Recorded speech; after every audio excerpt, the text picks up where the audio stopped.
जिस तरीके से वो चुनाव को लेकर के डेडिकेटेड होते हैं कि हमें जीतना कैसे है, अगर उतनी ही बेहतर नीयत के साथ में परीक्षा पर भी वो ध्यान दें तो मुझे लगता है कि ऐसी कभी कोई समस्या नहीं आएगी। पिछले 5 सालों के अंदर में 69 ऐसे एग्जाम है जिसमें यहाँ पर पेपर लीक या कहीं किसी तरह की धांधली हुई है, दिक्कत हुआ है। अब दोबारा पेपर कब होगी, क्या होगा और उसके लिए जो एडिशनल खर्च लगेगा उनका तैयारी में, रहने में, खाने में, वो उनके ऊपर में एक बहुत बड़ा पीड़ा देने वाला है।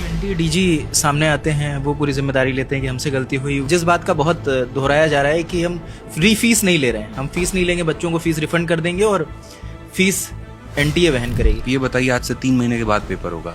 जो बच्चा कोटा में अलग अलग शहर में रह रहा था, क्या 3 महीने का उसको एडिशनल पीजी का खर्चा नहीं देना होगा?